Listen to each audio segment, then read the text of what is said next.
امریکہ سے ذاکر نسیم صاحب ہیں مسلم لیگ قاف کے رہنما. اچھا ان کا میسج آیا ہے کہ جی یہ ان کو ہر قیمت پہ سزا ملنی چاہیے, کڑی سے کڑی. تو بات ٹھیک ہے, ابھی قانون جو ہے اس کو تو اسٹرینگتھن کیا ہے. اب یہ کوئی آزادی اظہار کا معاملہ نہیں ہے اور اس کو ٹھنڈے پیٹوں برداشت نہیں کیا جا سکتا.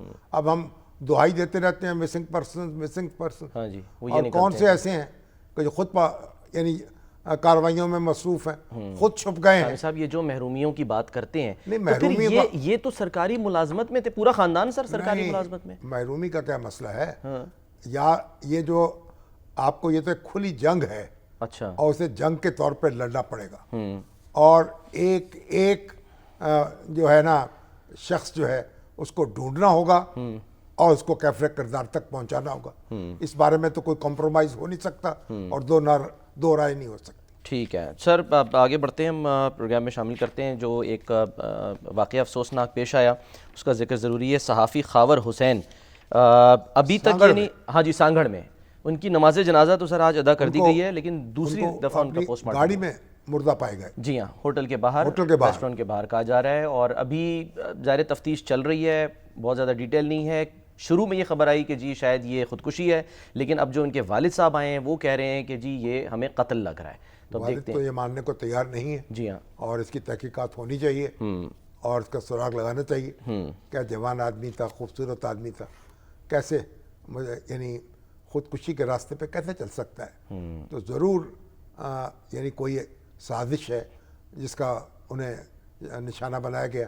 اس کا سراغ لگانا ہماری قانون نافذ کرنے والے اداروں پر لازم ہے, اور جلد از جلد جو ہے یہ تفتیش مکمل ہونی چاہیے. ٹھیک ہے شامی صاحب, آنے والے دنوں میں بات تو کرتے رہیں گے, لیکن ابھی 2 منٹ ہیں, میں چاہ رہا ہوں ذرا آپ اس پہ کامنٹ کر دیں. جو خبر آئی سہیل وڑائی صاحب نے جو پہلی ملاقات کی فیلڈ مارشل عاصم منیر صاحب سے, اور اس کے بعد انہوں نے ظاہر کلیئر بھی کر دیا, تبدیلی کی جو باتیں آ رہی تھیں افواہیں اس کو جھوٹ قرار دے دیا, لیکن معافی کی بھی جو ہے وہ انہوں نے سر بات اصل میں یہ جو بات ہے یہ 19 مئی کے حوالے سے ہو رہی ہے.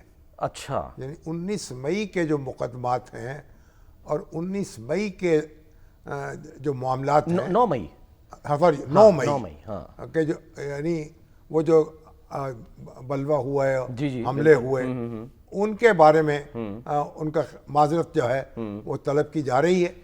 بہرحال ایک میرا خیال ہے کہ عمران خان صاحب بھی یہ کہتے تھے کہ بھئی یہ تحقیقات کرائی جائے, عدالتی کمیشن بنایا جائے, اور اگر ثابت ہو جائے کہ ہم ذمہ دار ہیں تو پھر ہم معافی مانگ لیں گے. لیکن اب ظاہر ہے کہ عدالتوں میں شواہد پیش ہو رہے ہیں اور تو حقائق تو سامنے آ رہے ہیں. سر یہ شیخ وقاص اکرم صاحب سمر عباس صاحب کے شو میں تھے, تو وہ کہہ رہے ہیں کہ جی 9 مئی کی پورے دن کی CCTV فوٹیج لائیں, 1-2 سیکنڈ کی کاٹ کر فوٹیج مت دیں, اگر جوڈیشل کمیشن میں تحریک انصاف 9 مئی میں ملوث ثابت ہو تو ضرور معذرت کریں گے. تو مزید اب سر کون سی فوٹیج چاہیے؟ ساری فوٹیج تو جو ہے وہ دے دی گئی تھی. اب 1-2 دن کی منٹ کی کاٹ لیں نہ کاٹ لیں, ان کو بھی چاہیے. وقاص اکرم صاحب آپ بھی ذرا ہوش کے نوخن لیں. اور بات یہ ہے کہ اس کو تو PTI کو چاہیے تھا اپنے طور پر تحقیق کر لیتی اس کی. اچھا, اور اب جو لوگ نعرے لگاتے نظر آ رہے ہیں, حملہ کرتے نظر آ رہے ہیں, جو لوگ جن کے بارے میں کہا سازش کی ہے انہوں نے, اصل معاملہ تو یہ ہے نا کہ آیا کوئی پلانڈ معاملہ تھا یا ان پلانڈ تھا. لیکن جن لوگوں نے سازش کی ہے ان کا سازشی ہونے کا الزام ہے, ان کے بارے میں تو 2 رائے ہو سکتی ہیں. لیکن جو منظر عام پہ نظر آ رہے ہیں